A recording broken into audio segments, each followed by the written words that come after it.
Hello and welcome to the Extra Mile. I'm Linda BoudreauX. Our guests today are Joy FRAGOLA. She is the Professional Outreach Director for the Southern Eye Bank, and Dr. Don MIZELLE, who's an optometrist here in Lafayette. We'll be talking about the eye bank and what they do and how you can get involved and how you can help. So to begin, let me welcome both of you. It's good to have you both here.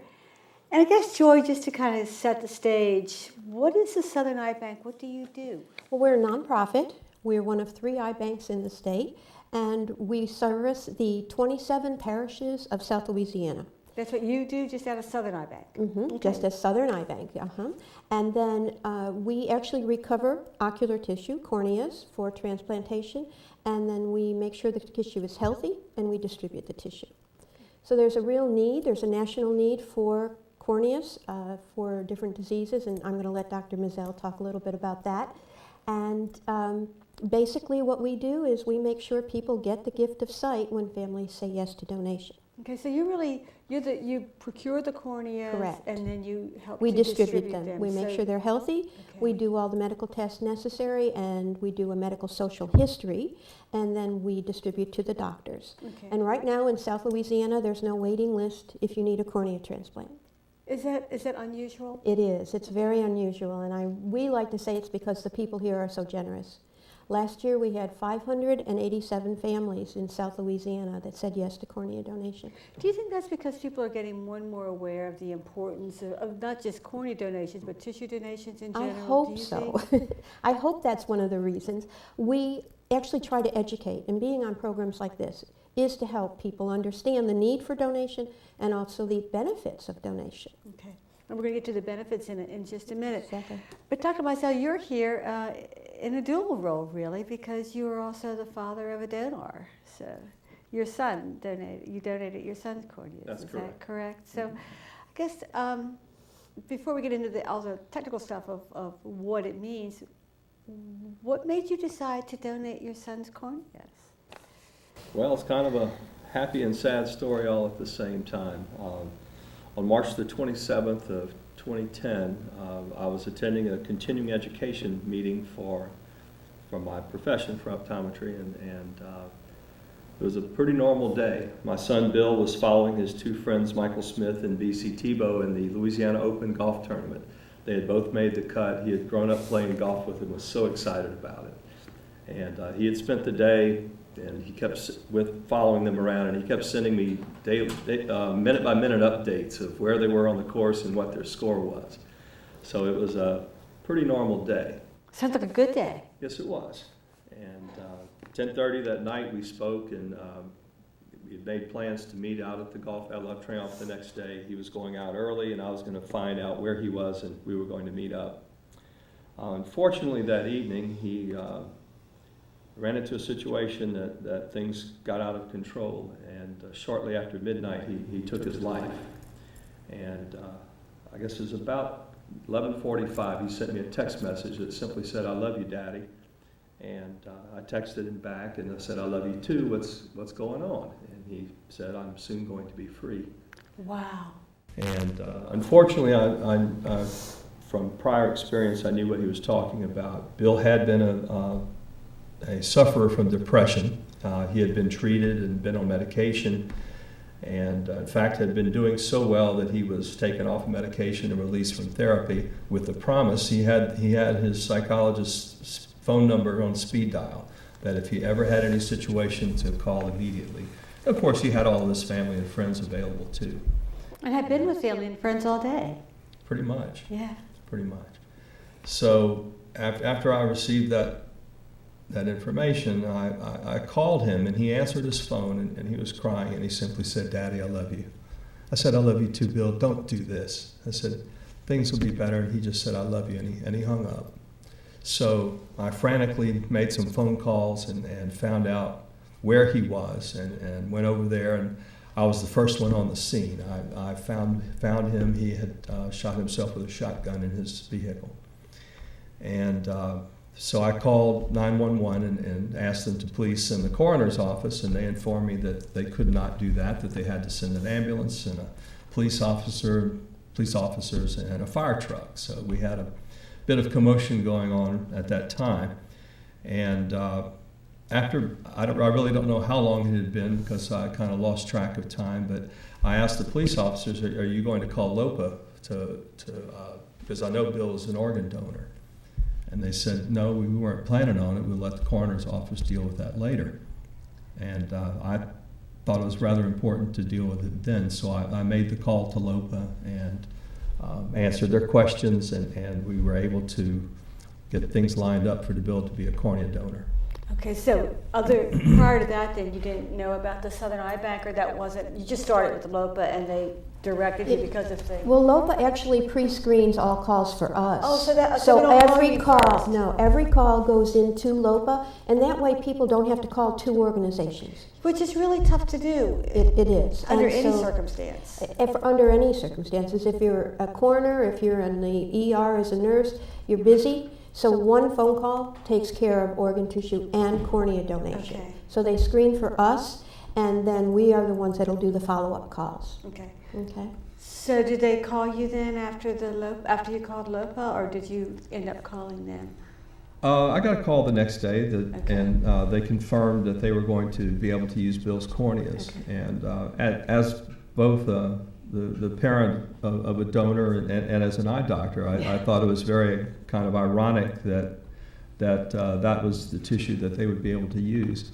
Bill had bronchitis the week before, and because he had been on antibiotics, they were not able to harvest any bone or tissue. So at least we can say that Bill's life was not a total loss, and his death, he was able to give sight to two people within a couple of weeks, I believe.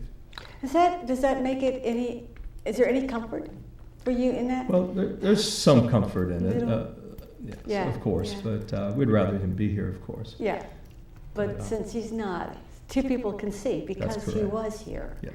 So, and is that common? Is that how it is for families? I mean, What I find is that on some level it makes it easier, but it doesn't take away the pain. Does that I don't make think sense? anything Yes. can take away the Yeah, pain. I don't think it does that. So it does make it a little bit easier. I had a mother who called me who lost her 22-year-old son, and she was crying. And when she said yes, she didn't want to because she really didn't believe in donation. But he had the heart on his license, and he was in the registry. So she said yes because it was his last wish.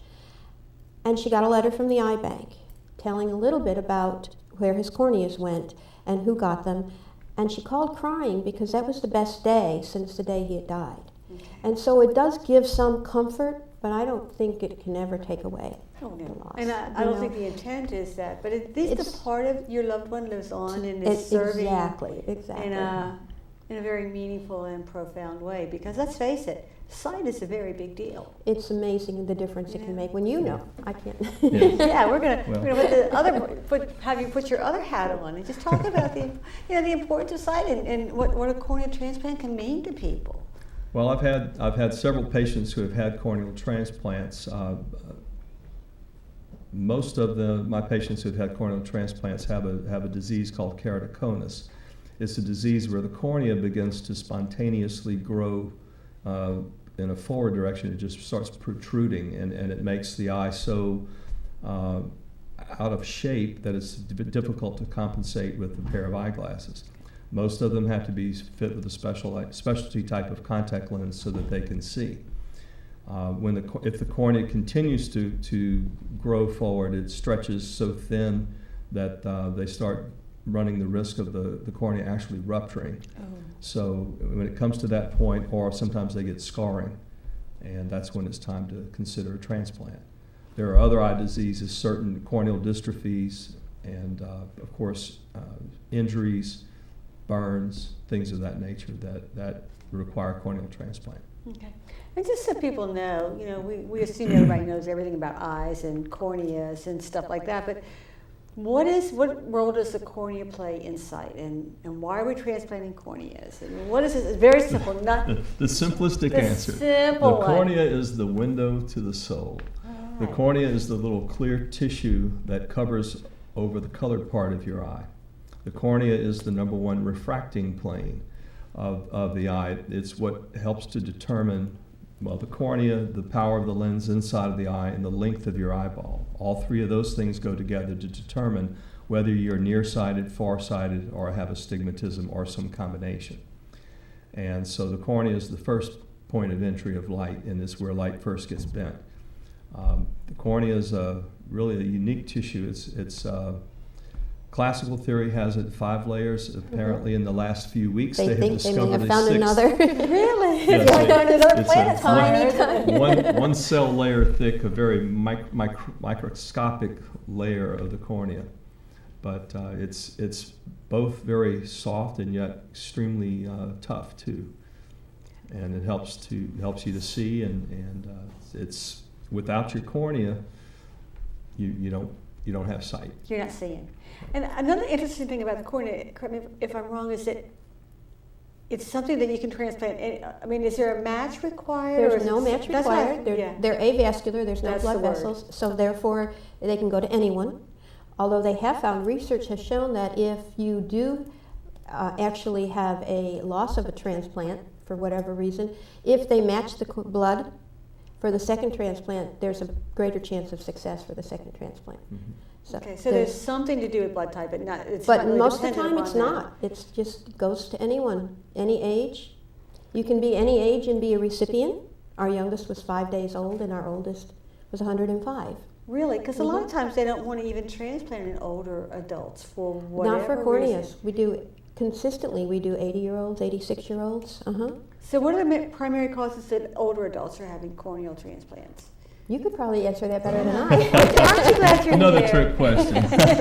No, it's the corneal dystrophies typically are the most common issues. There are certain corneal dystrophy is a breakdown of the most common is the breakdown of the endothelial layer. The innermost lining of the cornea is a single cell layer thick called the endothelium. The endothelium's function is to pump fluid into the cornea and pump fluid out. It pumps fluid from the aqueous that has oxygen and nutrients, and then after that's been utilized, it pumps it back out. If the endothelium layer breaks down, the cornea will no longer be clear.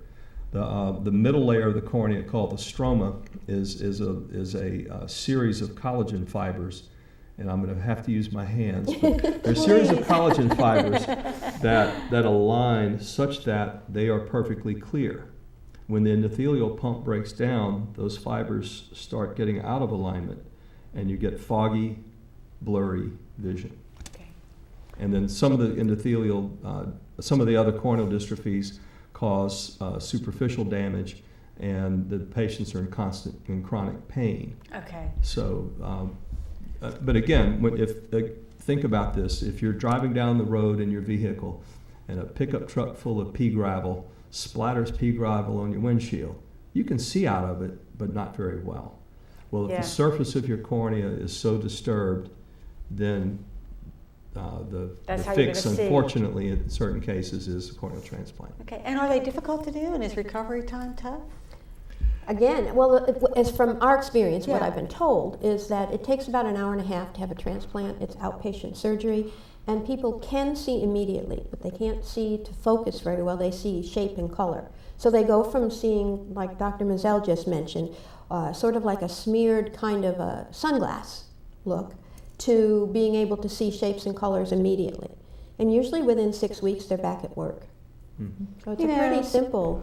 It might be pretty simple, but it's pretty awesome too. And I Isn't don't it? use the word awesome It's- often, but you know, when you start to think about how everything has to work together just to make it. It does, and you know, corneas are still living tissue.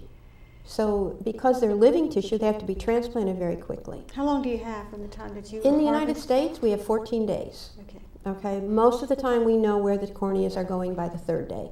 So when you get a cornea, what do you do? We send it to our lab in Metairie. They make sure it's healthy. They look at the endothelium. They look at all the different layers. They make sure that there's no disease or infiltrates from it. And they go ahead, and when they get the medical social, then they package it and send it to the surgeon. And the surgeon simply calls in, and the first on the list is the first one that gets the tissue. Okay, so it's first come, first served. Unless there's an emergency. Okay. But first come, first serve. And you know, we ship tissue all over the United States and all over the world. Do we have enough to do that?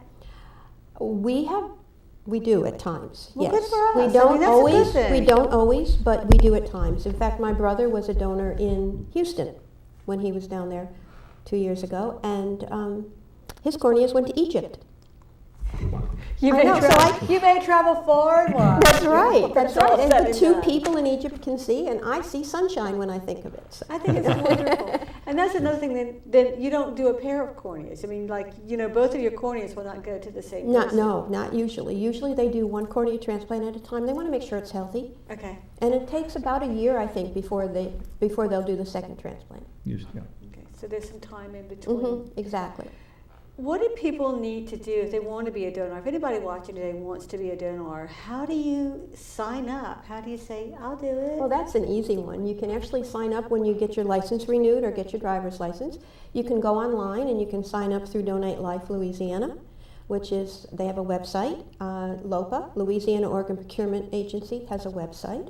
And you can actually simply talk to your family, because if you die in a way that lets you be a donor, your family's going to be asked. Okay, let So- me ask you this, and this sounds indelicate, but not everybody wants all of their organs donated. I mean, some people just, don't feel The only comfortable way with you that. can change that is to talk to your family. Okay. Okay, But they're the ones that are going to be But able can you to. just get on the list just to be a corneal donor, or do you have to When wait? you register, you're registering for organ, tissue, and cornea. Okay, Okay. so that's how it has to be. So if you want to be specific, you have to notify your family. Yeah, absolutely. Mhm. Okay, which is, I think, something people need to know. And it works. I mean, we're all going to be asked at some point. Yeah, yeah. Whether it's something we are expecting or something unexpected. So. Are corneas from younger donors better than corneas from older donors? Does it matter? Honestly, I don't know the exact answer to that. I read something the other day, though, that as long as the cornea is healthy, that it really doesn't matter the age. That even corneas from older patients have been used and have been successfully transplanted. And they can be successfully transplanted into a 5-year-old. Mhm. I don't know about any age restrictions. But again, I'm not a corneal specialist. Right, and please, the disclaimer is noted. We have found they did some research in California and transplanted 85-year-old corneas, and they worked just as well. So if the cornea is healthy, a lot of it depends on the environment it's put in, so your body's health and whether you have any immune issues or that sort of thing. But if you're healthy, the cornea is going to be healthy as well. I'm just thinking, just about the life of our various organs. I mean, it's like we're not going to live forever, but parts of us seem to be able to live a very long time in another environment. Huh? And they do. Yeah. I mean, each organ has its own expectancy, its life expectancy once it's been transplanted. I don't believe there's one for a cornea. I met a woman who had her first cornea transplant when she was about 17, and she's in her late 50s, and that cornea is still perfectly good. That same cornea. That same cornea. And she had her second transplant, her second eye was transplanted probably about 20 years ago. And she no longer wears glasses at all. So another thing that can happen is that we can correct our vision and get 20/20 vision sometimes with a corneal transplant. It could possibly happen. It's more likely that you will either wind up needing eyeglasses or contact lenses. When the cornea is transplanted, they make a circular incision to remove the damaged cornea, and then they put a similar shape and size back in place, and then it's sutured or stitched. I was going to say, how do they keep it in there? It's actually sutured in. That's something it would hurt. They make a little zigzag pattern. It's really quite phenomenal to see after the surgery. But Talk about some depending delicate on work. the tightness of the stitches, the cornea can pucker a little bit here and there, and then if you've ever sewed a quilt, which I never have, but I know my mother did, but if you've ever sewed a quilt, you want to try to make your stitches the same size and pull them evenly so that the quilt doesn't pucker. And the same thing in the hands of a skilled surgeon. They're gonna make their sutures as uniform as possible and try to have as little pull and tug on the cornea as possible. That's a nice theory, and in fact, usually there's a little bit of residual astigmatism caused by the distortion of the surface. After some time, they can actually go in and start clipping stitches, which releases pressure, and they can actually adjust the site that way sometimes. So once the cornea is sutured in, do those sutures dissolve and the cornea grows and attaches, or is it always? No, the sutures do not so dissolve. So They're this is usually a permanent stitches. way to do it. So it's amazing the things we figured out and learned how to Isn't do. it amazing? It's I just know. incredible. Just So the Southern Eye Bank has been around for a while now, huh? 66 years. Well, I We are the realize third that. oldest eye bank in the country. And our main office was originally in New Orleans. It's now in Metairie. And why did we even come up with that? I mean, why did we even start doing that? What was going on? I believe it was originally started when men started coming back from World War I, because they had so many injuries from the different gases and everything. They were trying to find a way to help them. And the very first transplant was done over 100 years ago. Oh, so it's been around for It's a been while. around This for a process is while. nothing new. It's- I thought it was The first transplant was done with pig corneas. And then when they did the transplants, they actually brought the donor into the operating room. The pig? Well, when they got to the people. I haven't kept up with it. But they actually brought the donor into the operating room, did the recovery, and then immediately transplanted the tissue. And now, of course, we go through this whole process, make sure it's all healthy, and it's an hour and a half surgery. So And we've learned things how to have preserve the changed, cornea since then. completely in how the work is done. Wow. So, but basically, that's what started eye banking, and there is an Eye Bank Association of America and eye banks in every state, because by Joint Commission and CMS regulations, every state has to have a contract with an organ procurement agency, a tissue bank, and an eye bank. Some states share, or Like some we do. states have more than one. Okay, so we have 3 eye banks, but 1 OPO, organ procurement agency. New York has 5, I think. Texas has 3, that sort of thing. So it depends on the population and all that, but we are here, and every hospital in every state has to call in every single death, which is how we all know about the deaths and about the pending deaths from brain injury, so that people will then know about possible organ donors. Now, you've been working with the Eye Bank how long? About 9 years now. So you've seen some changes in terms of public awareness about all of this? A lot, actually, a So lot. are those early phone calls easier to make now that people are more aware of the No. donor process? No.